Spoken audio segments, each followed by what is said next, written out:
The Trump administration is moving to strip protections for hundreds of species under the Endangered Species Act, a major shift in U.S. wildlife policy.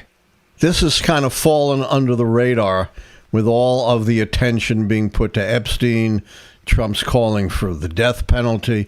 But this is phenomenally important, the Endangered Species Act. And by the way, your brilliant mom at one point was head of the National Endangered Species Coalition.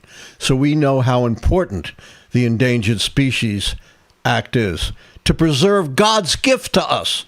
One of God's most precious gifts to humanity is our beloved wildlife. And now Trump has signaled he's willing to sacrifice that, to destroy habitat, to destroy protections, to let our beloved animals move even closer towards extinction.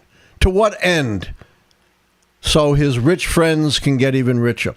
And we've seen that as well with his opening up of drilling and mining in pristine places like the Alaska Wildlife Refuge and offshore places. We don't need any of that. It's not necessary. It just makes a few very rich people richer and destroying the most precious heritage that all of us have: our land, our waterways, our wildlife. And it was, Sam, a Republican president, not some Democrat, who was the greatest champion of conserving our wildlife and our natural resources. You know who that was?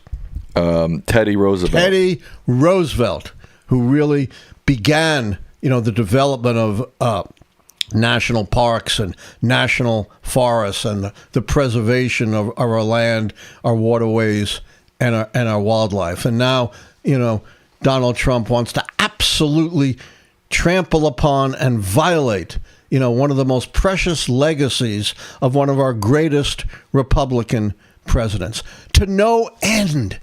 It doesn't benefit us.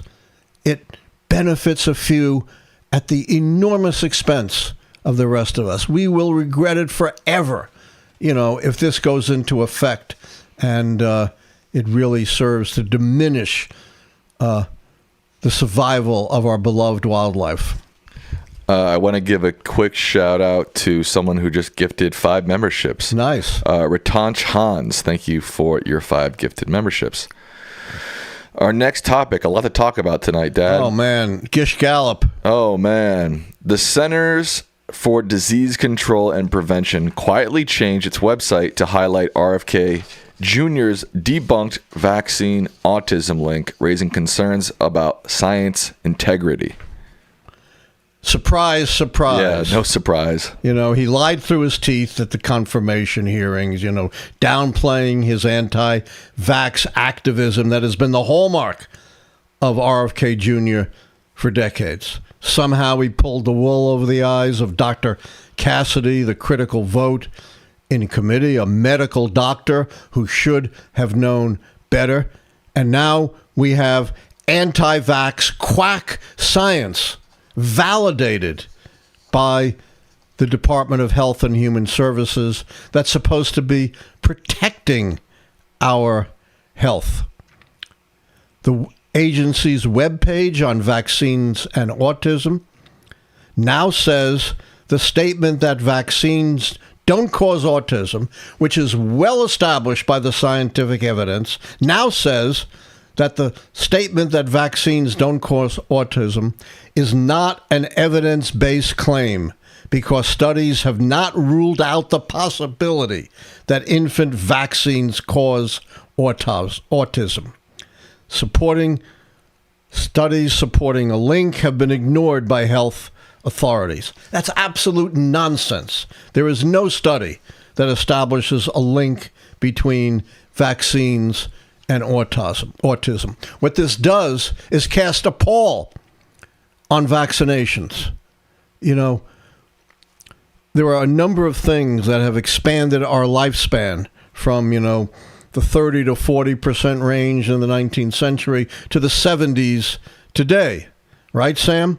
Modern methods of hygiene and sanitation and antiseptic, antibiotics, and vaccines. Vaccines are critical to protecting our health.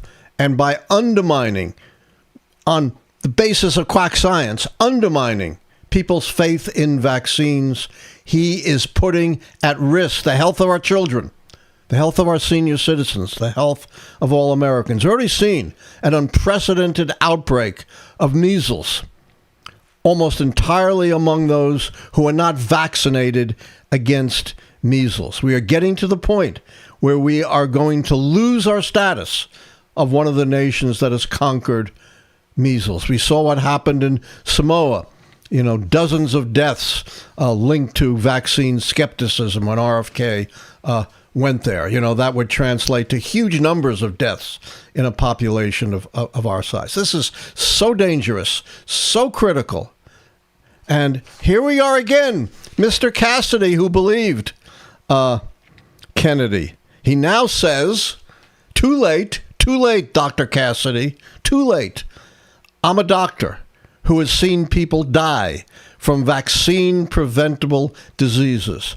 What parents need to hear right now is vaccines for measles, polio, hepatitis B, and other childhood diseases are safe and effective and will not cause autism. Any statement to the contrary is wrong, irresponsible, and actively makes Americans sicker. Too little, too late, Dr. Cassidy. You should have known that RFK Jr. would say anything to get your vote.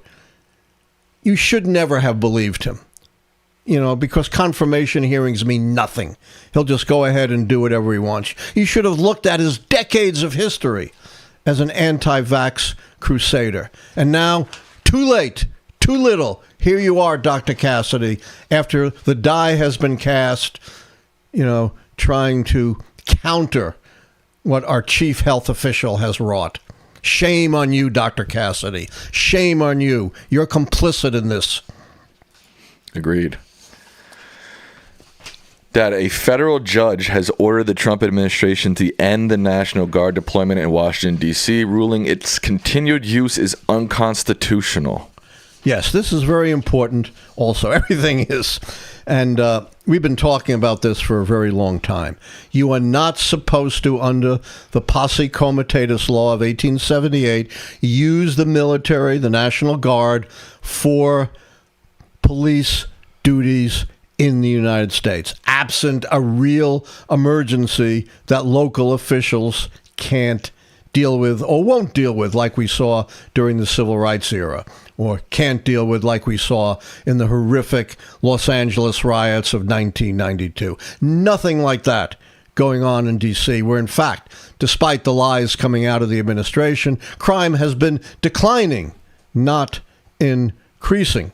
And the federal district court judge, Gia Cobb, ruled that the president lacked the power to deploy the D.C. Guard for, quote, non-military crime deterrence missions in the absence of a request from the city's civil authorities. Even though the president is the force commander-in-chief, he does not have unlimited power to deploy the Guard as he sees fit. Well, Trump thinks he has unlimited power to do anything he wants, to use the National Guard against local authorities without a real emergency, to police our fellow citizens, to engage in extrajudicial killings of boats on the high seas without due process, without any proof of why that could be justified.